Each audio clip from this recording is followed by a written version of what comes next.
All right, we're going to go ahead and get started. First of all, on behalf of Mason County District Library, thank you so much for being here for the first part of our 4-part B series.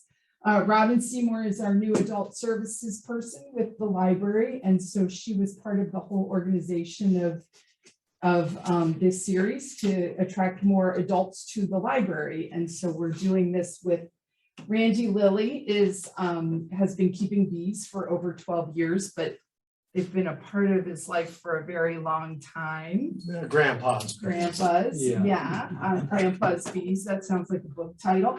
And so he is part of Mason County Beekeepers Association, and their flyer is up here as well as a fact sheet about bees. And then the library, we have some brand new books. If you see a new sticker on there, that means we just got them ready for circulation. So there's some really interesting bee books as well. I'm Ingrid Fournier, the branch manager here, and we're so happy you're here in Scottville. And then there's a flyer there explaining the other 3 series, but I'll talk about that at the end. So I'm going to turn it over to Randy Lilly. Thank you for being here. Hi guys, thank you. Thanks for coming. Welcome. We're going to go over some bee knowledge today. You guys are going to go out of here, and everybody's going to go buy a hive on the way home. Now I'm going to be fair about it and go over.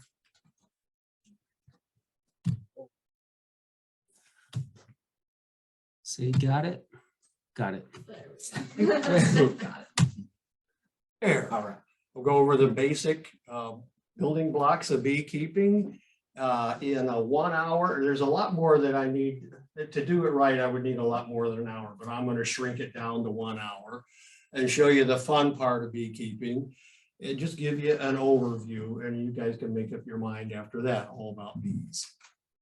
I say beekeeping is 50% art and 50% science. We're pretty much united in the science end of it, but we have mixed opinions on the art part of it. Everybody has their own viewpoint of beekeeping. An example of science is the hive has to have a queen. Without the queen, the hive won't survive. She lays the eggs and keeps the hive going for next year. An example of art is the management of honey supers to maximize your crop. Everybody does it different, and everybody's right. Okay, so the beekeeper goals will make a difference, and their location will change their methods. If honey pays the bills, if you have 1,000 hives, you're going to do it differently than if you're putting it in your backyard just to have something to pollinate your plants. And as your goals vary, your beliefs will change too. Why keep bees? You know, I talked myself out of keeping bees for a long time, and then I got into it, and I regret not starting earlier. It's a fascinating hobby, and I learned something. I mean, I learned things preparing for this. I learned something every year.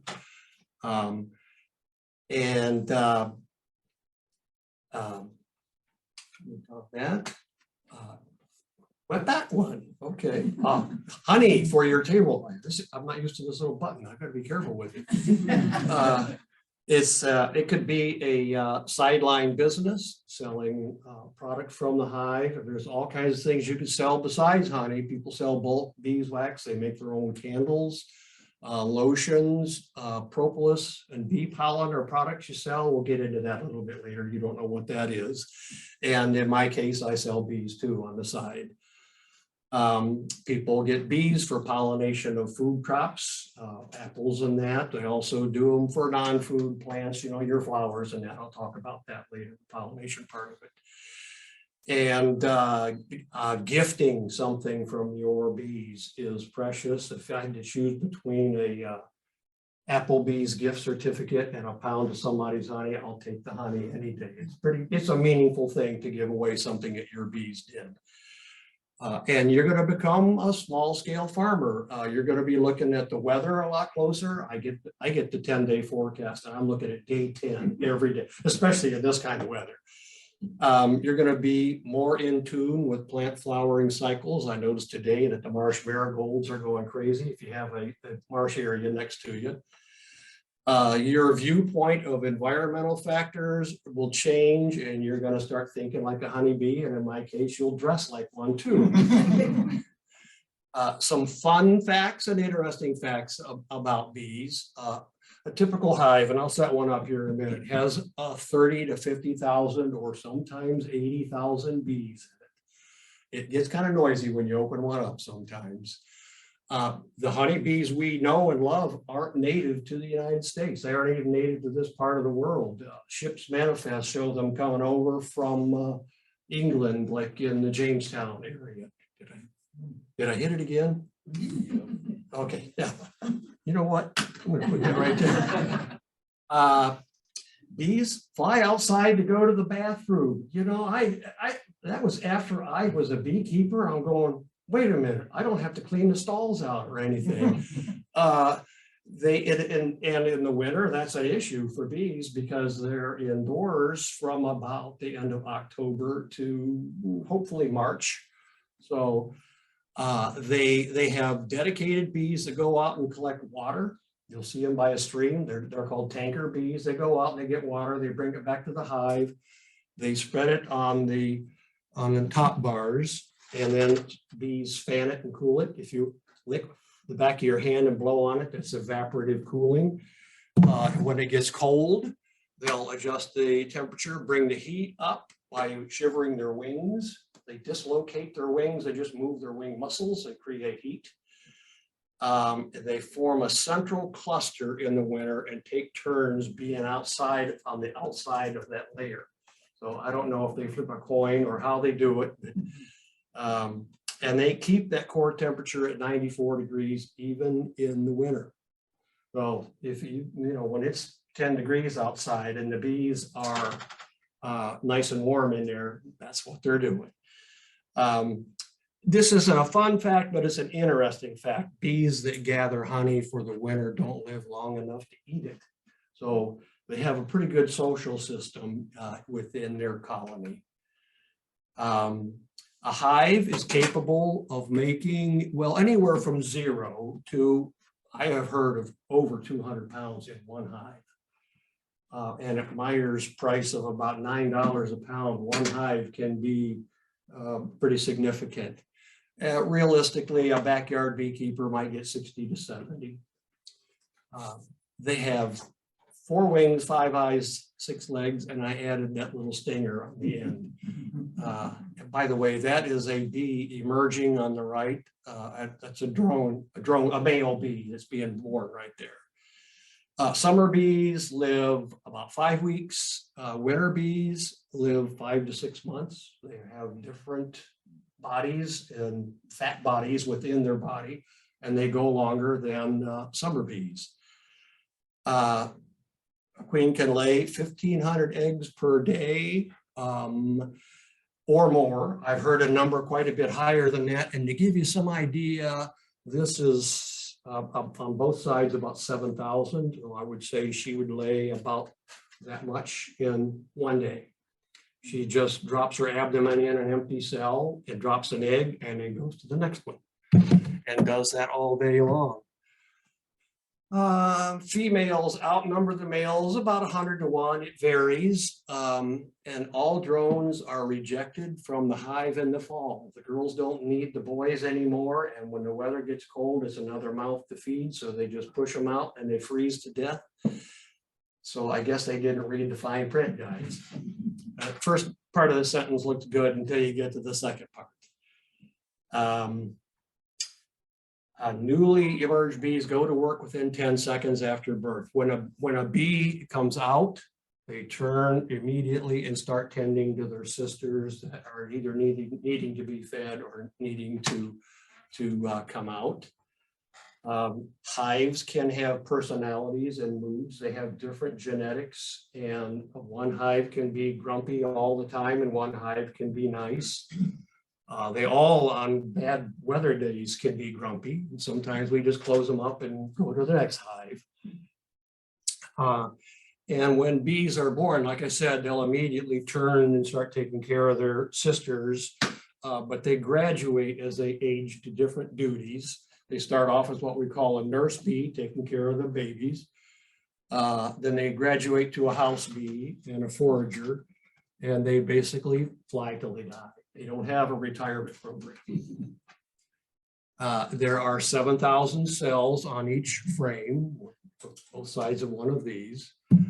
The house bees carry out the trash and deposit it out of sight of the hive. You know, it's funny, you'll see a size 1 bee with a size 10 piece of paper come out of the hive, because I feed my bees a supplement sometimes, and it's wrapped in paper, and they don't like the paper. So I'll see a postage stamp go out the front door and fly off into the wild blue. They deposit all the trash far out of sight. If a bee dies within the hive, they don't push it out. They grab that bee, 1 or 2 of them will grab it and they'll fly. They don't want the scent in front of their hive that would attract bears or anything. There are different varieties of bees. I describe it like apples. You know, there are apples for cooking and apples for the table and so on. Bees have different genetic traits, and in Michigan we go for what lives. At least my viewpoint is I go for something that lives, and I don't go for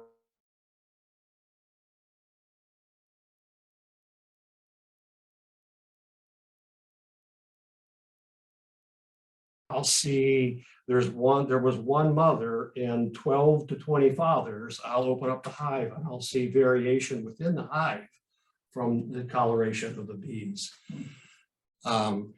Any female egg can be made into a queen. When the queen lays a female egg, it's an egg. It's going to be a female. If they feed it a special diet, more of one thing and less of another, it turns from just any old worker bee to a queen. That's the way nature did it, and I think it's an amazing fun fact.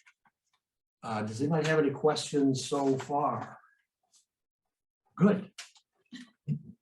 Okay, let's do some bee biology. That is the queen on the upper left, and that picture shows how important she is.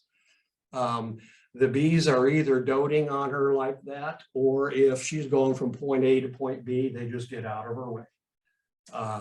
And she goes about the hive. That is all she does. Goes to the grindstone, laying eggs all day, 24/7.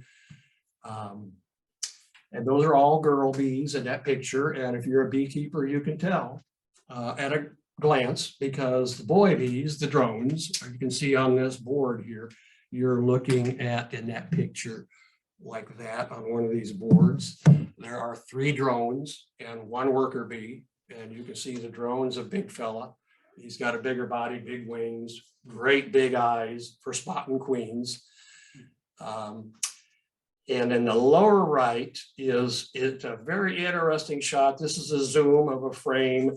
You can see, if I'm blocking you here, these are the eggs down in the bottom. It looks like a little grain of rice sitting in the bottom. This is actually a timeline. We're working backwards. These eggs were laid last, and you can see down inside in this area a little grubby thing. There's a little bit of jelly down inside there. That's nourishment for the bee.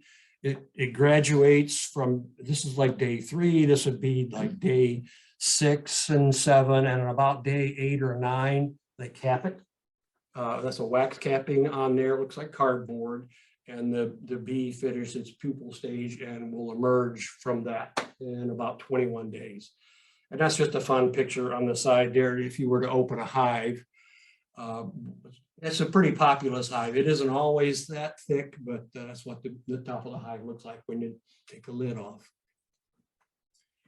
Okay, a little bit more on biology. We have a drone, a queen, and a worker bee. The drone is A, the queen is the big abdomen. You'll notice her head and thorax and wings are the same. The only difference on her is she has an abdomen with a bajillion eggs in it. The drone is the male with large eyes. He doesn't do any work. His only job is to mate. They take care of him. They feed him. And when he's hungry, they give him food. And he dies immediately after mating. read the fine print, guys. The queen, in almost all cases, one per hive. Sometimes there's a parallel queen running inside there. A mother and daughter might be running a hive together. She has one job, to lay eggs, and is absolutely critical. If they don't have a queen, they have to make one. And they can, remember I said you could take any female egg and make it into a queen. If they're missing a queen, they take that egg, feed her to special diet, actually a bunch of them. We'll get into that in a minute. And they make a bee that was going to be a worker bee into a queen. The worker, it's all female. They raise the brood, clean the hive, make the wax. They gather all the food, they cool the hive, they protect the entrance, they do all that. They don't call them worker bees for nothing, folks. They do all the work. Collect plant nectar as their source of carbohydrates. That's their sugars. It's used as food for adults and raising brood. It's 80% water as they bring it in from the flower. They don't collect honey, they collect nectar and they dry it down. It's later dried to about 18% or less water and stored as honey. Nectar is mead wanting to happen. It already has yeast in it. It has the right amount of ratio of sugar to water. If you've ever made any wine or anything, it's good for short term, but won't keep. So they dry it down into honey, and the honey will last just about forever. For their protein, you can see a little bee there visiting a flower. They get their protein from plant pollen, and you can see she's storing it on her baskets, she has a place on her hind leg there, and she goes back in the hive and they store that as their protein. And they make wax. This is the underneath the abdomen of a bee. They turn sugar into wax. They get out their little chemistry set and excrete sheets of wax. They chew it up and they turn it into comb. By the way, comb, when they make it, is snow white. It ages with pollen and things. It ages and turns into more of a brownish color. And I'm going to take a minute here. Does anybody have any questions so far? I'm going to do a hive demo. I've got a question. Yeah. You said if the hive doesn't have a queen, they make a new one. They'll make one. With this hive right here, where there's no queen in it, how long before they start to make a new queen? They know within a couple of hours to 12 hours that they don't have a queen, because she makes a pheromone. She has a scent. And when that scent is gone, they know it. And the hive activity, these girls are active here right now. These are all girls, by the way. They know that their queen is gone. They've only been, I took that out 2 or 3 hours ago. And the activity within, they were just calmly on the frame. In 2 to 12 hours, they're going to realize the queen is not there, and they're going to look for an egg of a certain age, certain young age, and they'll feed it a special diet, and they'll do it on certain cells. And they don't do one to have one queen. They'll do a dozen or more queen cells. Okay, did that answer your question? It does. You've got about 10 hours to get it back. With the queen. They'll have up to 3 days to turn an egg into a queen. Okay, so I'm going to set a hive up here for you folks, because you're wondering what the bees are doing inside. And it's not all, when you see the pictures of what they do in a hive, it looks pretty complicated, but it's actually quite simple. We start with a bottom board, and all this is a piece of plywood with a lip around the edges on it. And we put a hive body on top of that. And within that hive body are individual frames. In this case, my hives have 8 frames per hive body. This is what they start with. This is beeswax with wire reinforcement. And we put that's the starters thing that they start with. And they will, let me grab this is the next stage. They're going to fill this out with comb. That sheet has like a hexagon shape in it, and it gives them a guide to start with. They can do all this without the guide, but this encourages them to do it in the form we want it. In a tree, it's a jumbled up mess. We don't want a jumbled up mess. So we have nice neat frames. And then the next stage to show you what they look like. Here is one, this darker area here is where they have brood. There's pollen in there right now. This is the honey. If I were to poke this right now, it's full of honey. It's got a wax capping on it. It's perfectly edible. And there are 8 of these within this box. When we start a hive, we start with the bottom box and fill this out. We add, this one happens to be empty, saved a little weight. We put another one on there. This part of the hive constitutes the hive body. This is the house for the bees. Okay, we have a separate area for honey, but this is what the bees raise their brood in and keep their winter stores in. I'll put a thing called a queen excluder on there. This spacing, all the bees can get through here. The queen can't. She has a bigger butt and can't get through there. It keeps her in the house and out of the honey. And we're going to do a honey super, goes on the top of all that. And as the hive expands and summer goes through, we add more and more boxes on the top. I had one last year. I needed a ladder to get to the top of. And I only brought one, and it has a smaller frame inside it. And we reuse these. We extract the honey from it. We give them back to the bees. I'll let them lick the last little bit off. We don't waste a drop. There's no honey left on this at all. It was a sticky mess last year.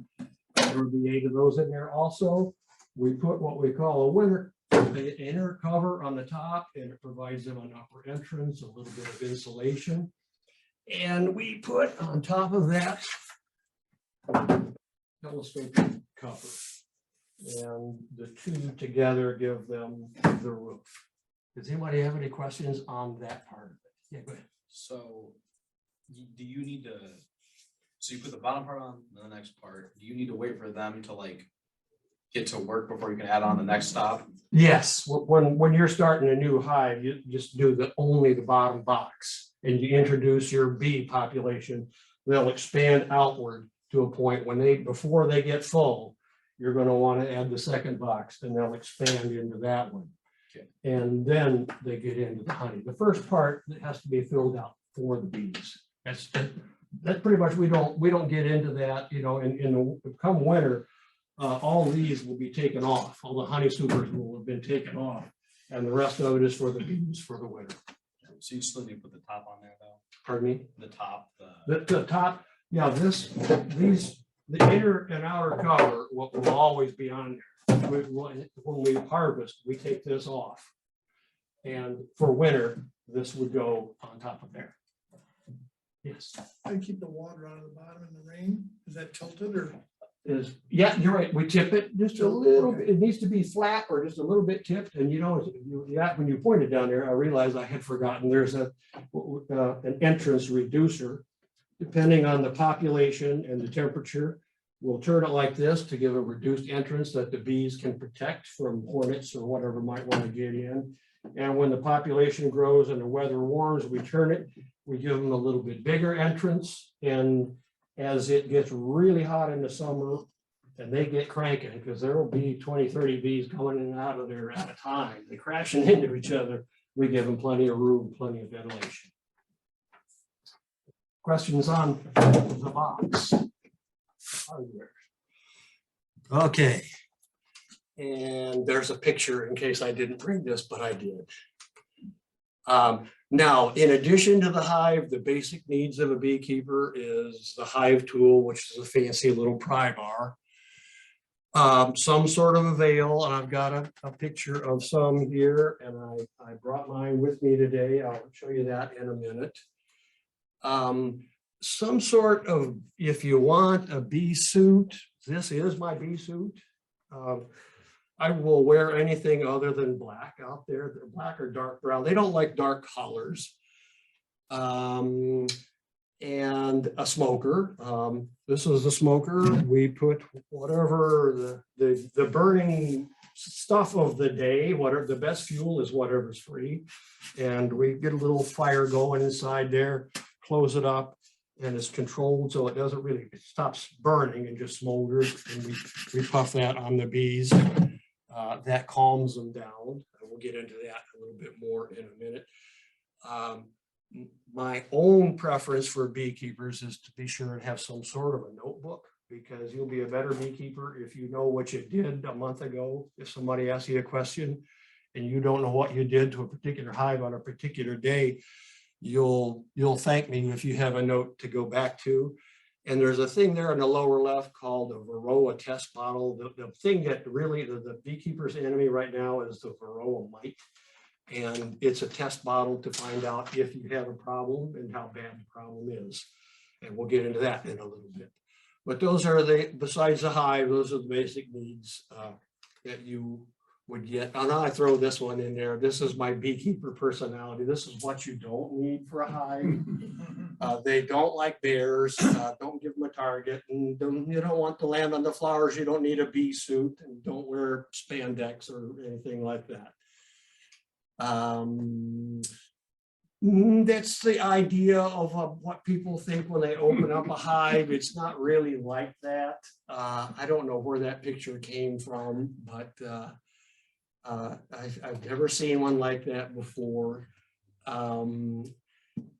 You know, I note there at the bottom, when I'm getting into my hives, I don't dread bee stings. I dread the heat because I have to wear, well, basically something like this without the stripes. And the bee stings are really not, I know I'm going to get stung occasionally, but if they sting through clothing, it's not like a sting on skin. So I just brush them off a little bit.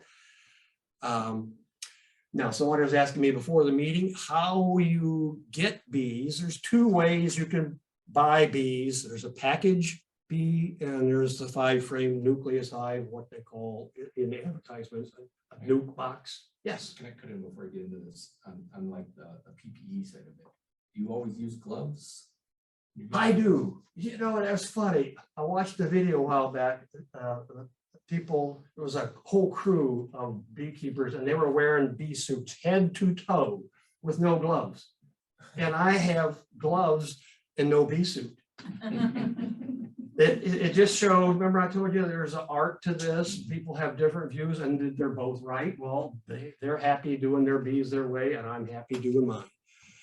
And I'm graduating away from using the gloves. I actually had somebody came to my house for a demo just to walk through my hive, somebody like you, and I had them pick up a frame like that with bees on it without gloves. They did have a veil, but I wanted to show them how calm the bees were. They're not always in an attack mode.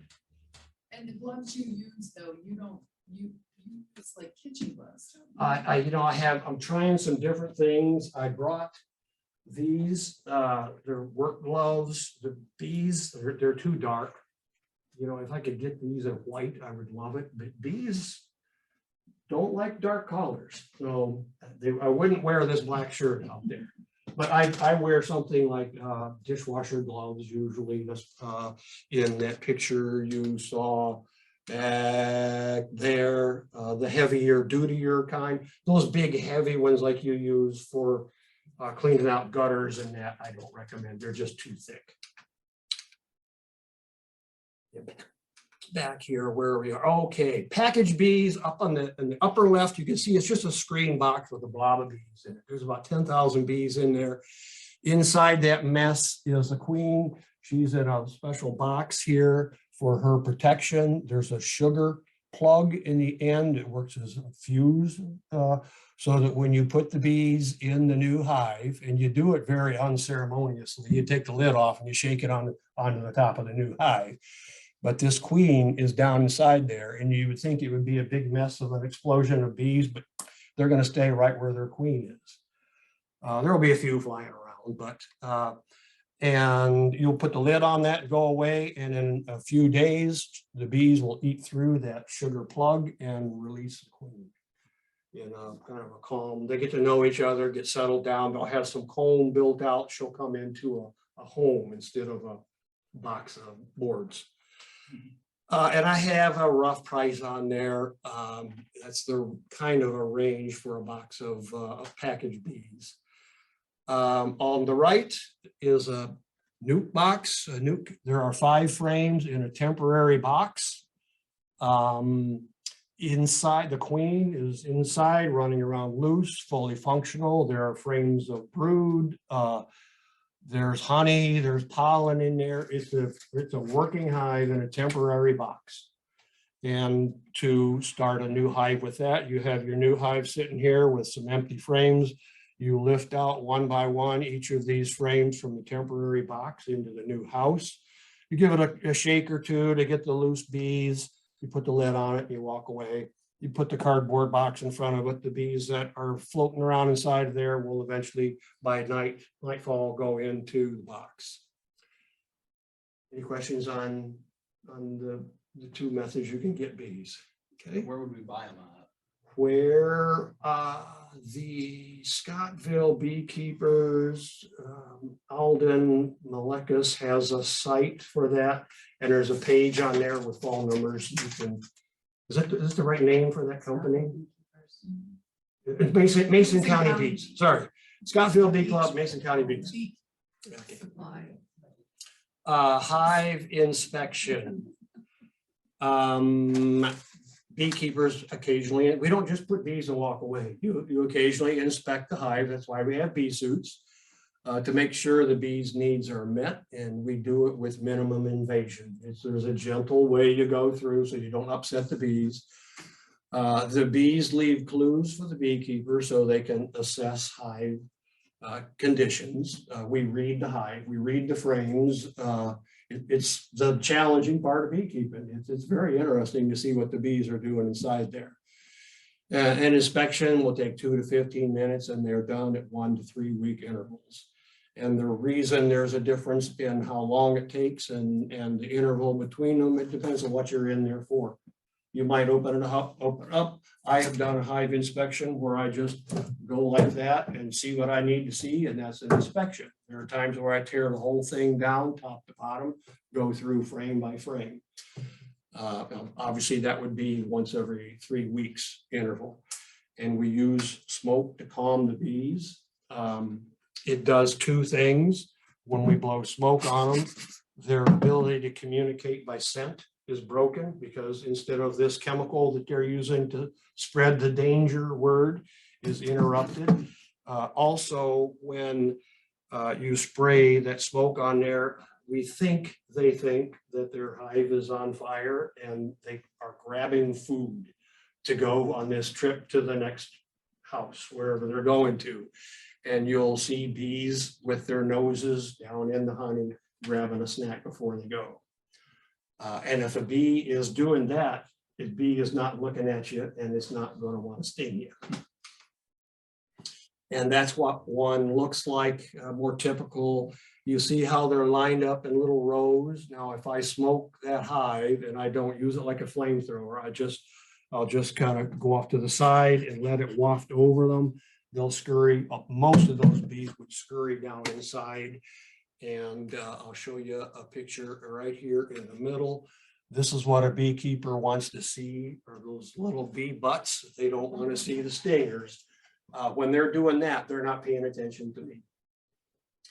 On the upper left is some brand new wax and cells, and you can see a close up of the eggs down inside there. And this next one over, all these orange dots, that is the pollen coming in, and you can see the various collars from the various plants. And last week they haven't been bringing in pollen, but it varies depending on every plant has different pollen, and you can see the graduation from one plant to the next with the color of the pollen changes. It's been beige up to now, and I would expect we'll start seeing some of that orange come in. Here you can see, this is more typical of a frame to store the honey on the outside, the pollen and nectar within that. You can see the eggs and larvae in here, and the sealed brood or capped brood in this area. And this picture, these all 3 are brood areas.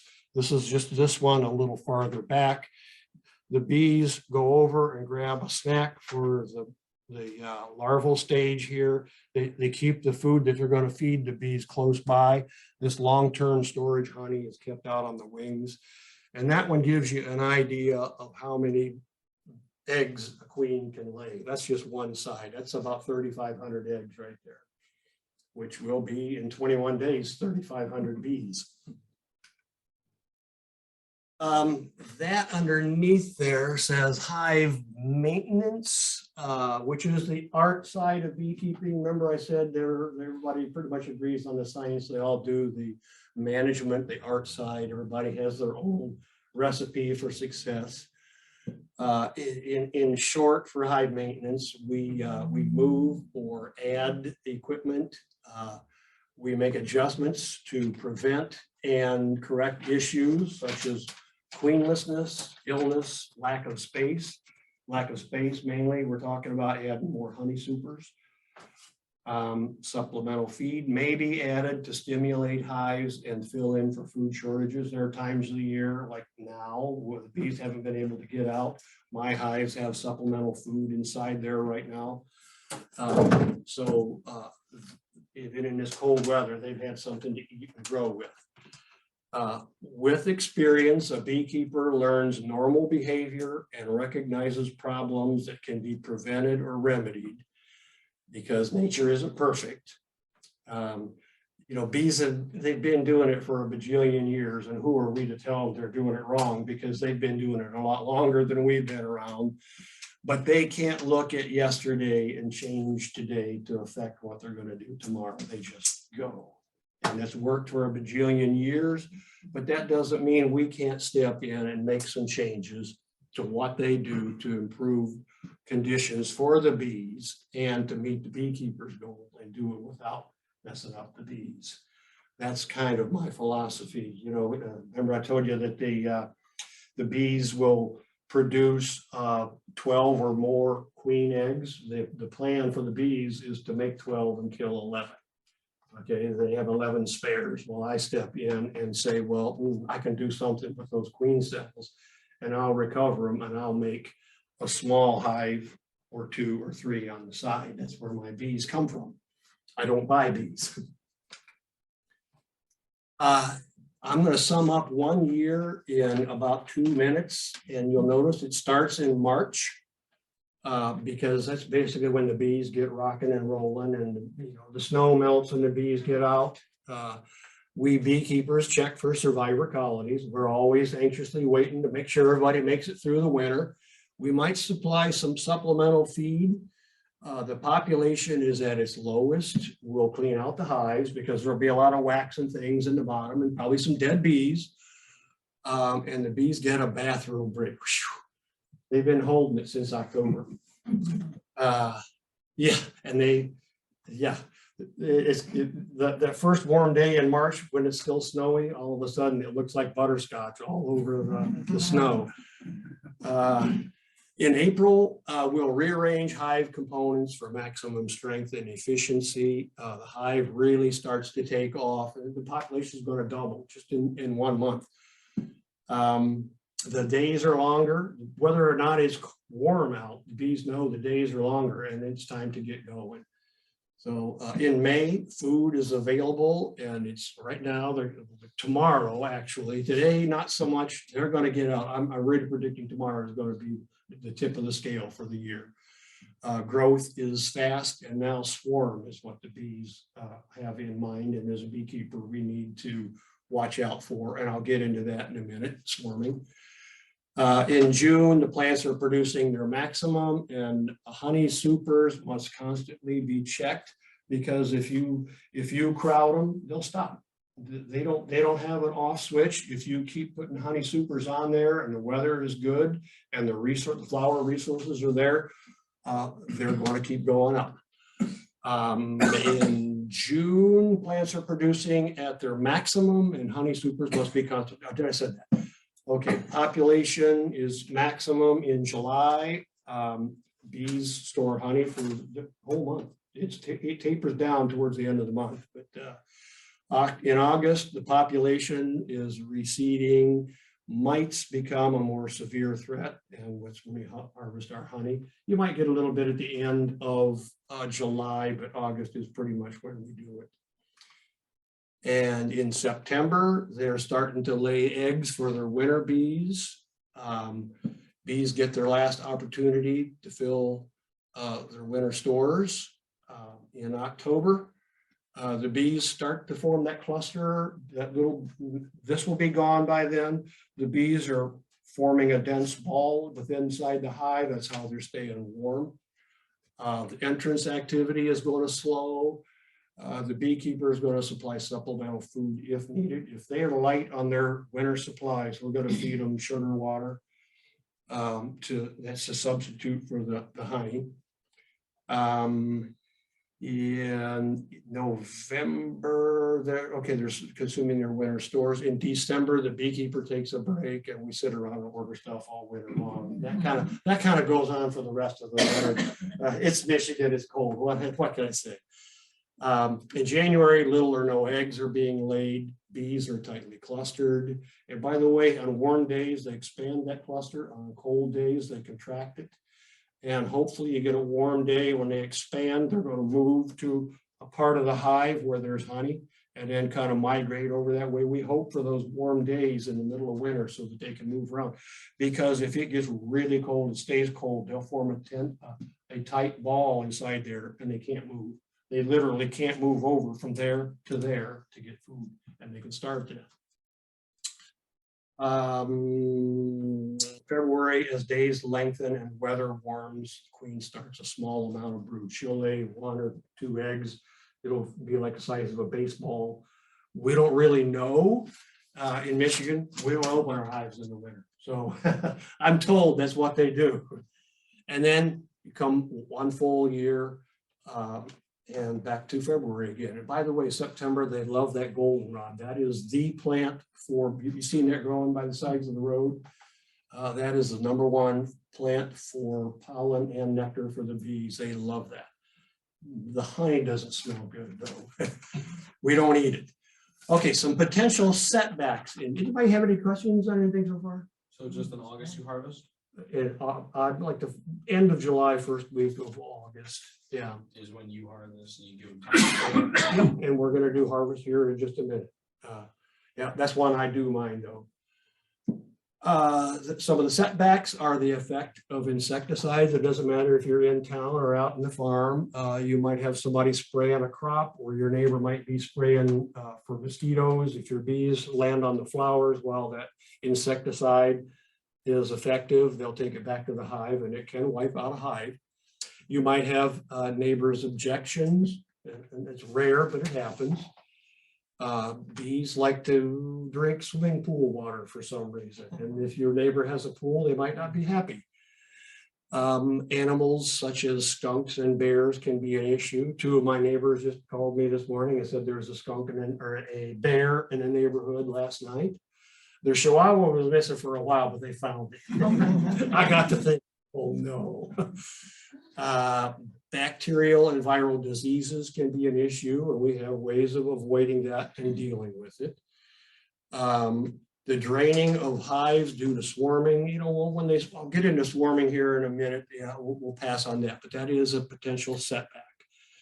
There are some other insects like wax moths and African hive beetles that think that beehives are a great place to live, and they thank you for letting them live there. Winter starvation is an issue. We talked about that a minute ago. And the major thing for bees is that bug you see right there. That's a blow up of the bug, obviously not that big. It's 2 of them, if they're friendly, would fit on the head of a pin. That's what the size they are. And we'll get into those guys in a minute. And here's on the left is what a swarm looks like when it's taken off out of the hive, and on the right, and that is a dandy right there. Normally not that big. They'll collect on a tree, and then from that they'll decide where they're going to go. They'll find a hollow tree or your neighbor's attic and move in there. And it's expected bee biology, and beekeepers need to be looking out for it. If things get too congested, or we talk about the queen being gone, the lowered queen pheromone, optimum weather conditions and exceptional food availability. When all that comes together, they're gonna pick a day. And if you haven't made preparations, the queen and half the hive will fly out and do that. So it's a punch in the gut for beekeepers, and it's something we avoid because it takes about 7 weeks to requeen and repopulate. And in that time period, the flowers have basically gone on this cycle and then have died down, and then you've got your hive back again. Well, too late, you don't get a honey crop that year. And this, you was asking me about the swarming, starting here. They have these built for safety all the time. That's the start of a queen cell right there. It doesn't mean that they're swarming, but they just have them sitting there. They're like a spare tire. When you go to that next one, when it's extended, that means they're getting serious.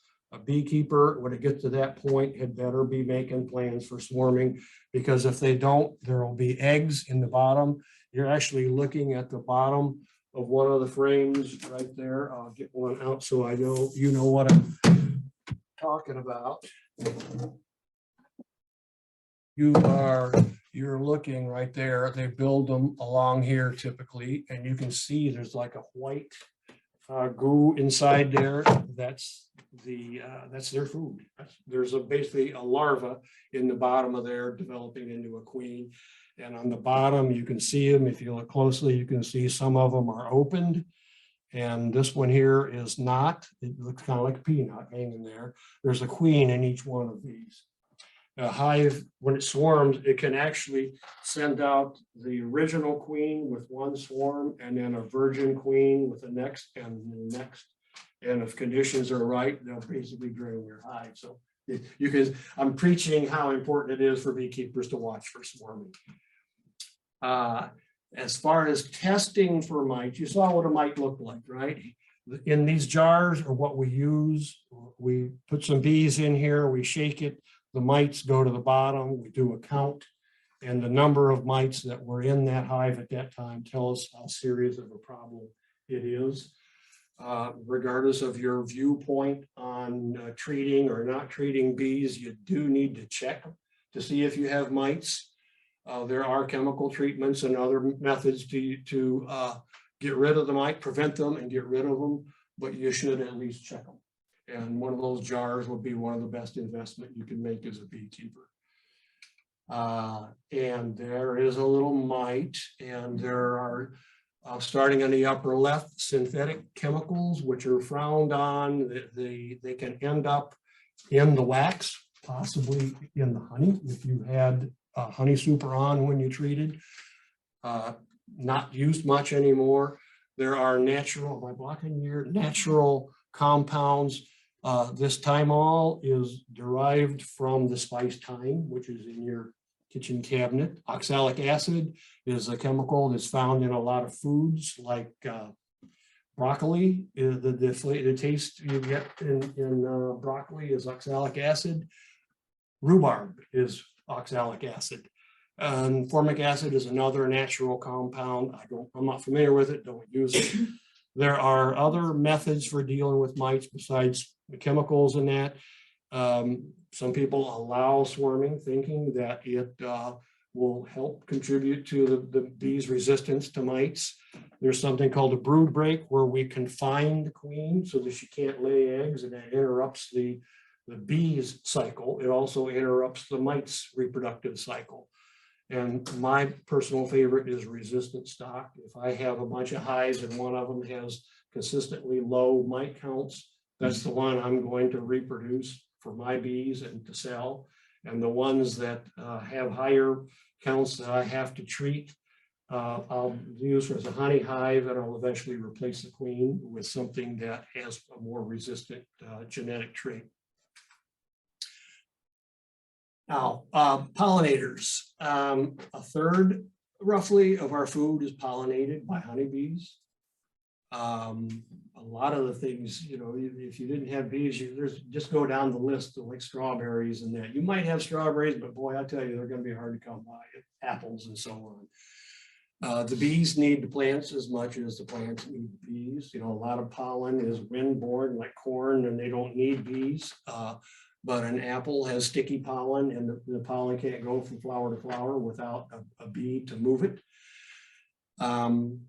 You can see this bee down here has a little fuzz on its body that besides them carrying it back to the hive, they get it on their bodies and they go in and out of flowers and move the pollen from point A to point B. Yeah, and a bee makes 12 trips per day and visits thousands of flowers. That's a lot of pollination. And you know, when they go back to the hive, you know, you'll have two bees that are going different directions. My bees go about a 2 mile radius. So I'll have a bee going this way 2 miles and a bee going this way 2 miles. They get pollen on their bodies. They come back to deposit it in the hive. While they're in there, they touch each other and that pollen intermixes from all those bees. And then they go back to where they came from. And that pollen just went 4 miles in minutes. And they're going to do that with thousands, each bee, thousands of flowers. So they're covering a lot of miles. That makes a lot of blueberries, folks.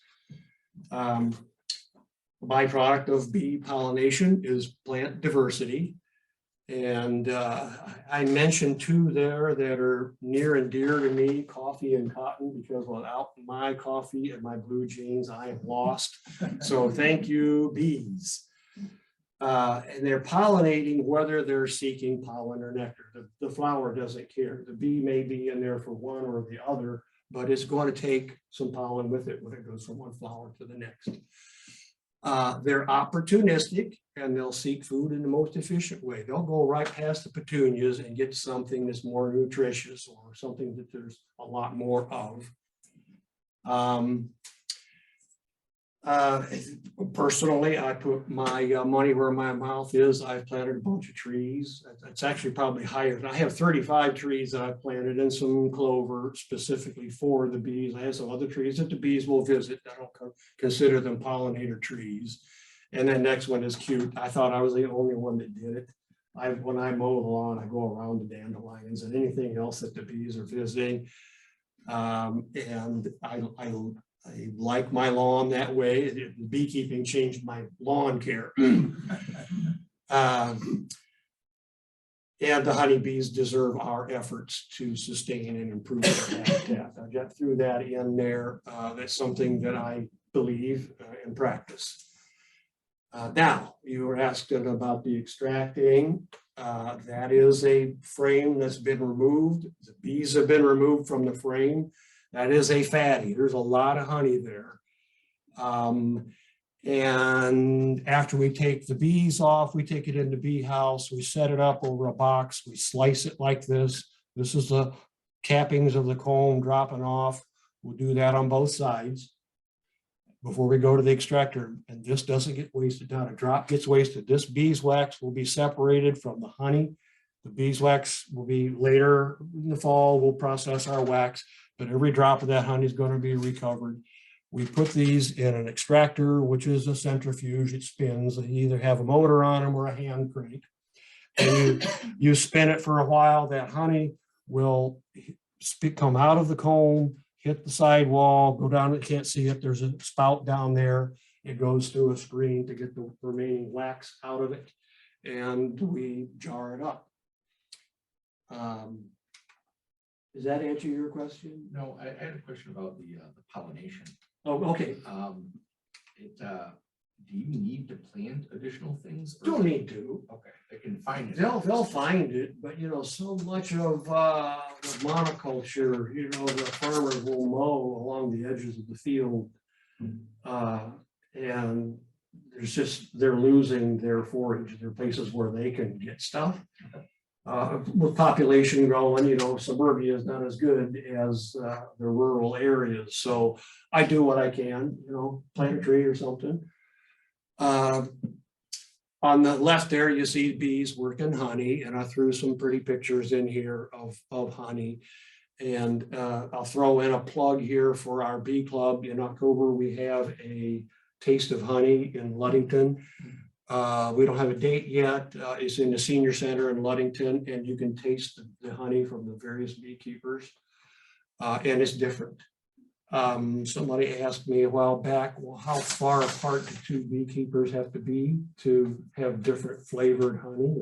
I had been asked that question and I thought 3 miles. 3 miles will make the honey different because bees have a limited flight range. And if we're 3 miles apart, the bees on the outer edge of my bee range will be, your bees can't visit mine and my bees can't visit the outer range. And if you're near a marsh and I'm near a fallow field of clover or something, my bees are going to visit different flowers and it's going to taste different. And it's really different. You would think honey is honey, but it's quite a bit different.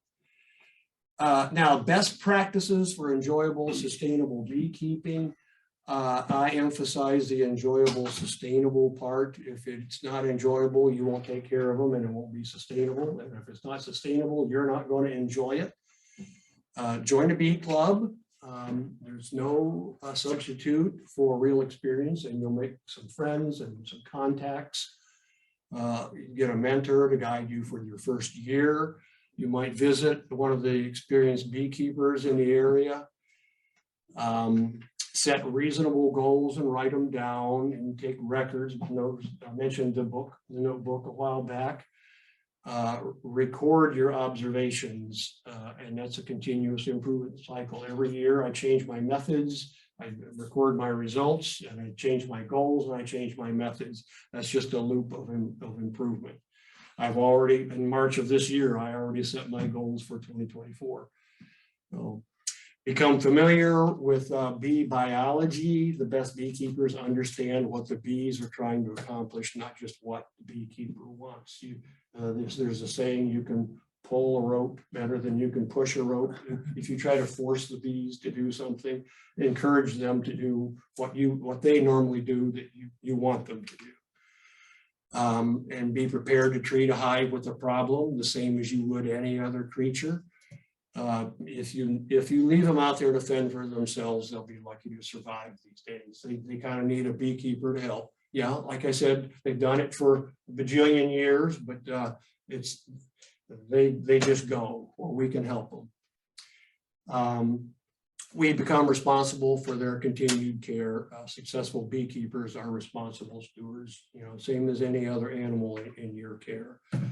And research all the aspects of the hobby before committing, books and videos and your beekeeper friends. And there's another queen. And yes, I mark mine. It's a different color every year. We have 5 different colors and we rotate them. Last year was yellow. This year, I haven't marked the queen yet. I think it's red. So you can tell the age of a queen by the dot on her back. I have time we're getting near the end here, and I have a video you guys I think will knock your socks off. If I can get it to go and go bigger. This is silent, by the way.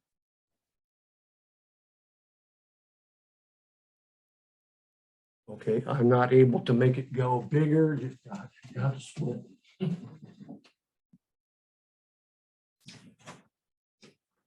Go bigger. I'm not sure why. Let's see. Oh, They're going to do what's called the waggle dance. There is a bee. I was in my hive last week, Thursday, and I had 3 bees simultaneously doing the waggle. And they were synchronized. What they're going to tell you here in a minute while we're working on this techno problem, is when they find a good source of clover field or an apple orchard or something, they go back to the hive and communicate what they found. They go tell the other bees in the hive, they give them a taste, they do this dance and they tell them which direction the source is and how far away it is. I don't think I can make it bigger in the PowerPoint. Okay, just I'll just tell them. Okay. There's no sound anyway, so just let her go. Okay. And they're going to zoom in here. This is where there's one bee doing a dance. Okay, now they've taken with the computer, they've taken everything else away, a dancing bee. And you'll notice it's pointing to the 9 o'clock position. 270 degrees. And she repeats it. And she's, okay, you can read that. She's telling them the direction. This is a short video, by the way.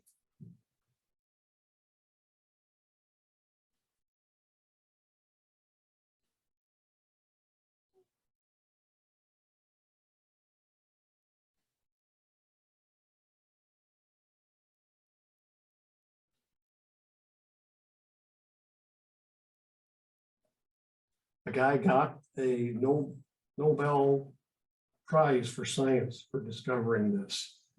You know, when I saw this, okay, now she's going to tell him the distance. When I saw this, I said, yeah, right. The bug's going to go back to the hive and talk and tell the other bees. And then I found out, yep, it's a real deal. The guy got the Nobel Prize for it. And now she's going to tell him the distance.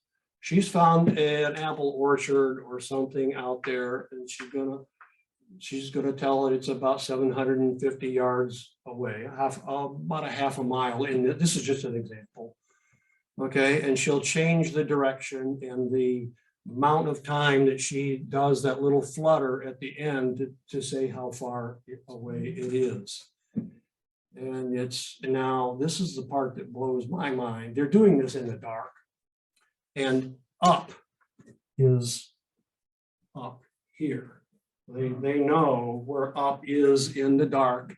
So when they're going to show you here in just a minute, when a bee that's leaving the hive is going to go out and look for food, the other bees are watching. She's giving them a little bit of a sample for it, and it's going to go out, it's going to look at the sun, and it's going to turn to the 9 o'clock direction and go 750 yards.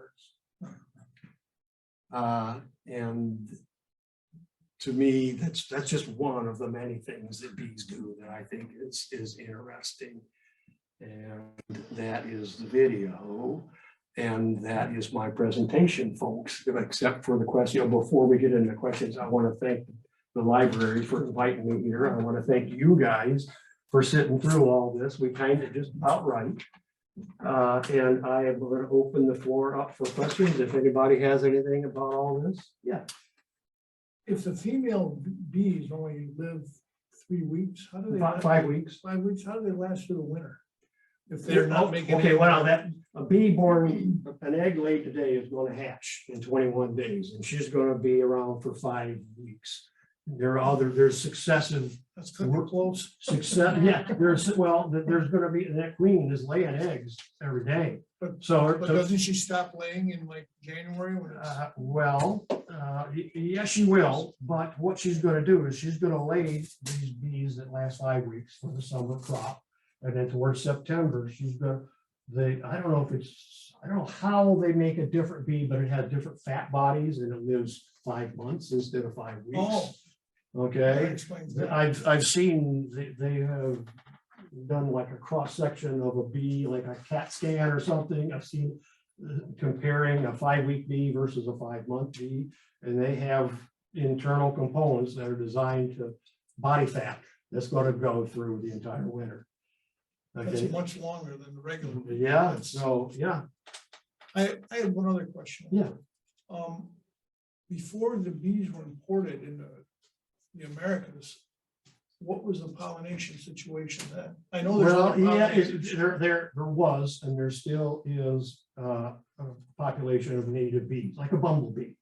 We have So they the just big weren't- they just bumblebees weren't and the yellow honeybees. bumblebees. Those have always been here, Okay. but they populated the crops to support a population of 10 million, and now we have 300 million or plus. And if you wanted to support a population on just native bumblebees, we couldn't grow the crops we have. The things that we enjoy for food right now, in the quantities and the prices that we can afford, you take bees out of that equation and we're going to be hungry people.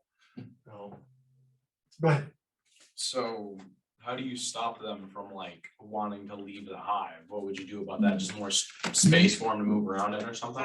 You know, when I'm going through these boxes in inspection, I am, if I find a frame here. There's an area here where the queen is laying eggs.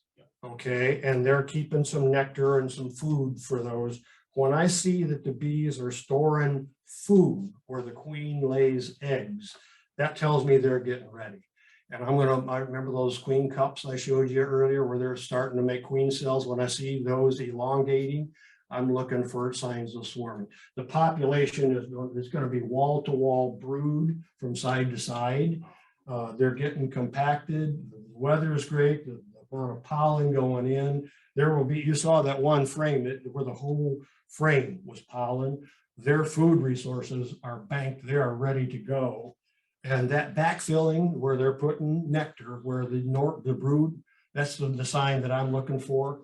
In a case like that, I am going to thin this hive. I'm going to take components out and put them in. I'm going to make, that's how I do it. I'm going to make another hive.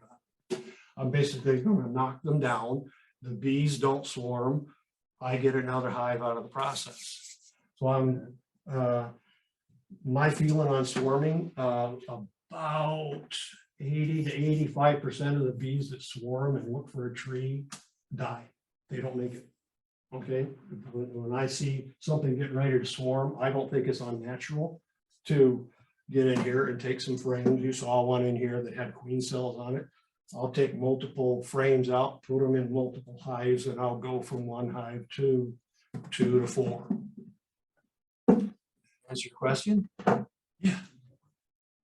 So 2 questions. First, when you start keeping bees for the first time, do you just do a single hive?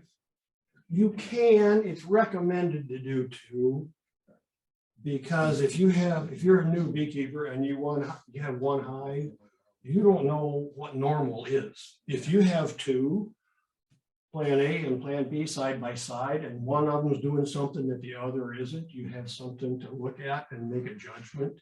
You also have, let's say that one hive is weaker than the other one is going like crazy. I can snitch a frame of brood out of one and drop it in the other. And instead of a super hive and a weak hive, I have 2 mediums.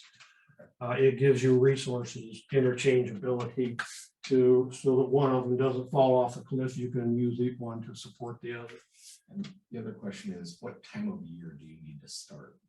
Start now. Now, you between now, you want to be able to, if you're going to start a hive, you want to do it, I would say as a deadline by no later than 4th of July. Because at that point, you're not going to get a honey crop for the year. You're basically going to build for the winter and have them survive and start up the next year. But I would recommend a new beekeeper rather than jump the gun and pull the trigger too late in the year to save that energy and money and start next year, because really you need to have all the pieces in place by now. Just to get the idea to start right now, you would be doing it on the fly, and I wouldn't recommend it. You could, people do it all the time, but you kind of have to have your feet on the ground before you jump in. So, yeah. My hands are sticky. I got honey on my hands, go figure. Bees around horses, and I guess my biggest concern is that the horses have a trough, and that would be the only close water. There's close enough water around the area for a hive to survive. Yeah. But so I'm just wondering if there's tips on managing where you have a couple of horses and a couple of beehives on the same 4 acres. Yeah, I don't have horses, so I'm not an expert, but they're probably going to be more interested not in the horse trough, but what is spilled around the horse trough. They don't walk up and drink out of. They're going to sip on a leaf or a blade of grass or a little footprint or something somewhere off on the side. It's not like a horse is going to come up and they're going to climb all over its face. My dogs snap at the bees occasionally. Normally the bees are going out of this hive and they're flying over everything. I have put water this far from the hive for the bees to drink, and they go to the mud puddle somewhere else. Okay, they don't want clean water. They want something with minerals or something. I don't know, whatever. Like, but I don't know much about horses, but I don't think that the trough is going to be an issue. Okay. We have I've never found a bee in. Or around. Oh, but what I'll do by the bees is I have 2 containers that I put a bunch of rocks in and I fill them daily Yeah, with water by my hives. and you probably see them in puddles and In things. puddles and Yeah. wherever, but I've never seen them in the horse water. And there If you go. you add a teaspoon of bleach to it, they really love the chemicals, that's what they're going after. If you have dirty water and clean water, they're gonna go for that dirty water with chemicals. That's why if you have a swimming pool nearby, it's not a good place to put a Yeah. beehive. They're also attracted to They blue. love this, they want to smell that chlorine, They like chlorine and they like blue. So if your neighbor has a pool, it can be an issue. Their vision is on a different end of the light spectrum, so they see blues and purples and not so much on the red end. So they love blue. Anybody have any questions? One last one, as far as like mite prevention, I know the best thing is to not have to introduce anything in the hive, so it's pure and natural, but just like tomato plants, people will spray as a preventative measure, not after they get. Like Malthion or something. So what's that thought of saying, okay, rather than wait to see if mites take hold, is there some preventative ways that are not too intrusive? You know, one of the things, I have tomatoes, for one thing, mine are 700 feet away from my bees, which is a little bit of a buffer, but I'll spray in the evening because the bees are headed back to the hive, and that gives me a Malthion, for example, is something you use on tomatoes and it breaks down in hours. So by morning it's been reduced, and you know, I don't see bees on tomatoes unless smell.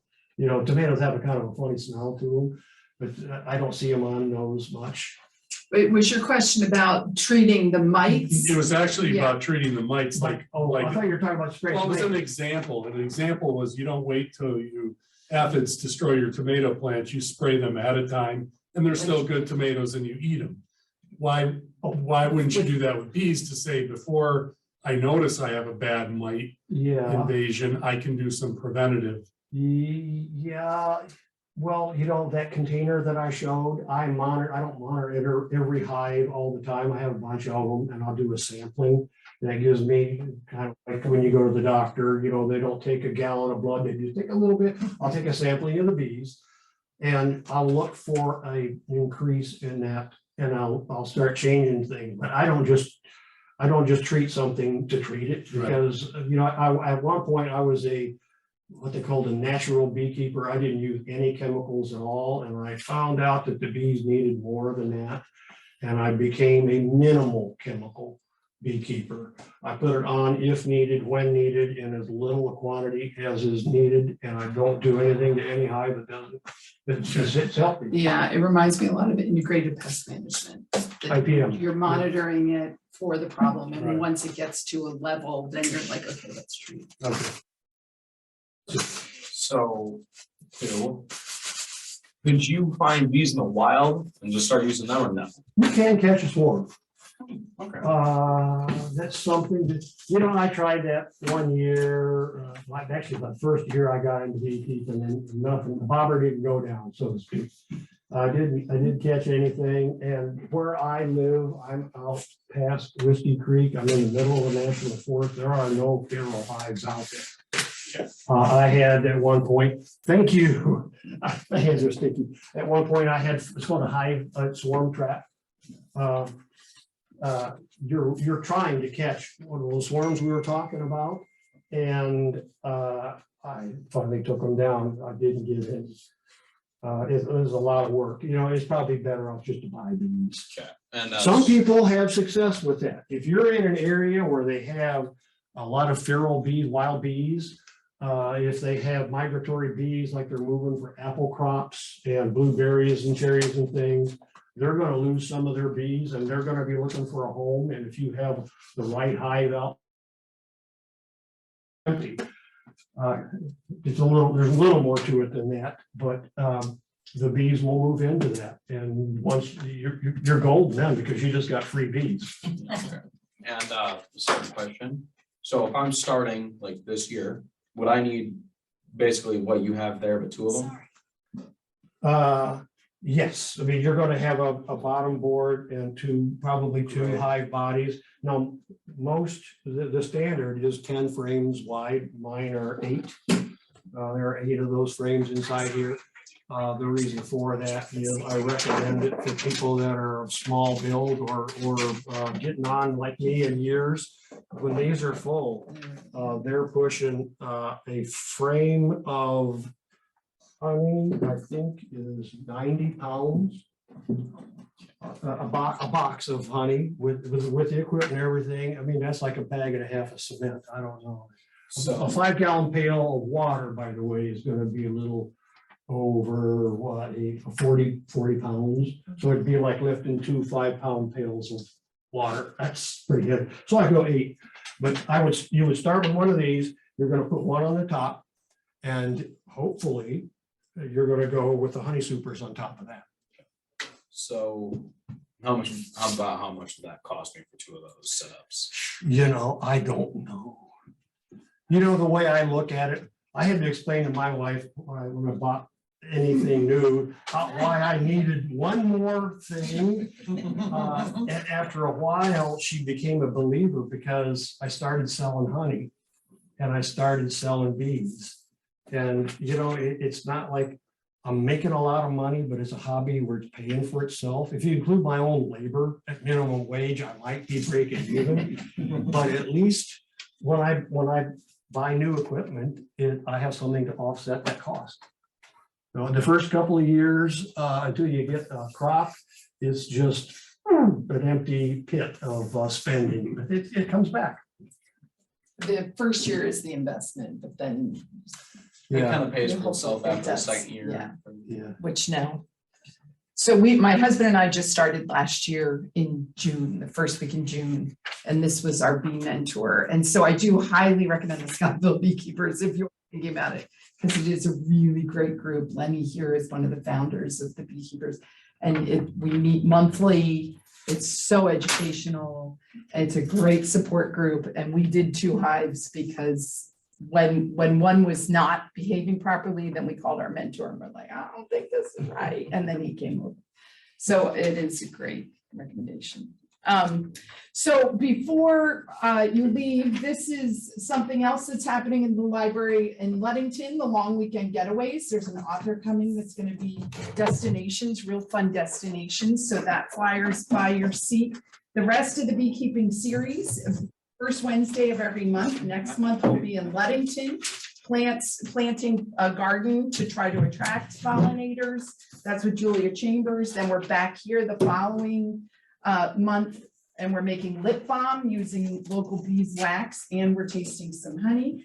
And then the last one is back in Ludington, and it's Candace, who's also with the Beekeepers, Scottville Beekeepers, and she's talking about the whole history of bees and folklore and how they've been a part of cultures and religions and everything since the beginning of time. So a huge thank you to Randy, and thanks to all of you.